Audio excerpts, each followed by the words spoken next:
Journey to the Eternal Kingdom. A Young Christian's Pilgrimage. Chapter 18. What else can Kingsley learn? The next morning, Kingsley woke up feeling somewhat refreshed from his long journey so far, but determined to continue once he had eaten breakfast. After they had finished eating, Carrie asked him to come with her. As they walked the grounds of the home, she explained that after speaking it over with the family, they had agreed that if he was willing, they would like him to spend a few days with them so that he could recover a little more from his journey and adventures so far. You are all so kind. I would love to stay if I would not be in the way, he continued. I would be happy to do chores so that I do not make your lives a burden for having me. Now who is the kind one? Chuckled Carrie. This is part of our duty, to take care of little pilgrims as the good king has asked us to do. It makes us especially happy when we see children who have begun their journey. It is a welcome change for us, having kids around and hearing their laughter fill the palace walls. Kingsley sighed in contentment. Musing aloud, he murmured, I wonder if my father will ever stop being angry at the good king and one day start his journey. That is dependent on you, Kingsley, and how you represent the good king to your father. Asked Kingsley questioningly. How can I represent him to my father when he is not even here with me and can no longer see me? You will understand in good time, my dear child. For now, just enjoy the peace this palace affords you. Kingsley spent a very pleasant day. Each of the family members took time out of their busy schedules to spend time with him. They took him to a room that contained artifacts from times past. There he saw Samson's jawbone of a donkey, which he used to kill 1,000 Philistines. He saw Gideon's lamps, pitchers, and trumpets, through which God used 300 men to confound 120,000 Midianite soldiers.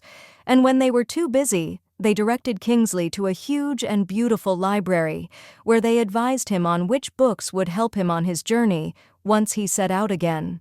There were books that Kingsley read that made him feel as if he was transported and a part of the story.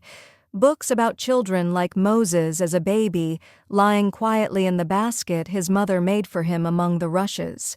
He saw him found and raised in the palace as Pharaoh's grandson, growing up on the path to becoming king. Then Kingsley saw him running from Egypt and spending years in the desert and mountains tending sheep, before being called by God to lead his people out of slavery.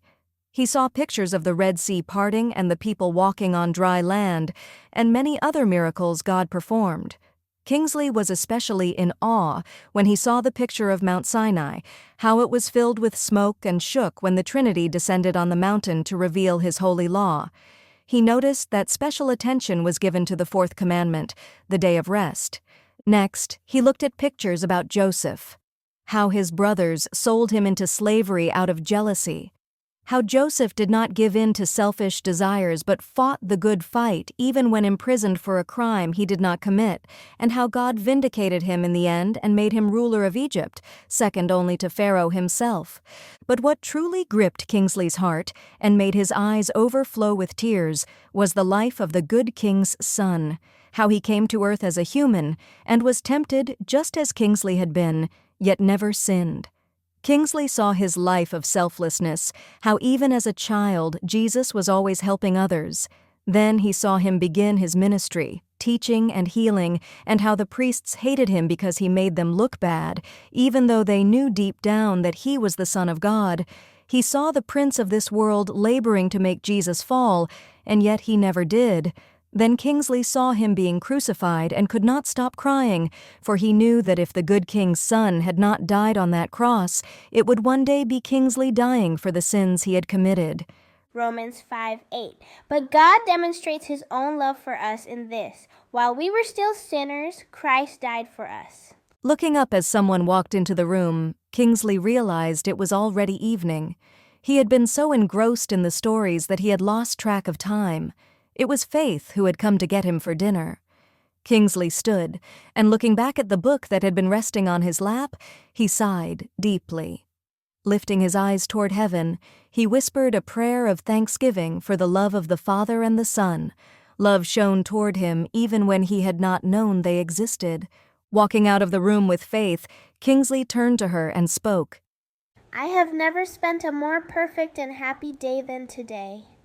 If it were not that I wished so much to live with the king, I would have liked to stay here always. Faith smiled softly at his words, understanding the sincerity behind them. Together, they continued down the quiet corridor toward dinner, Kingsley's heart full of gratitude for the love, kindness, and refuge he had found within the palace walls.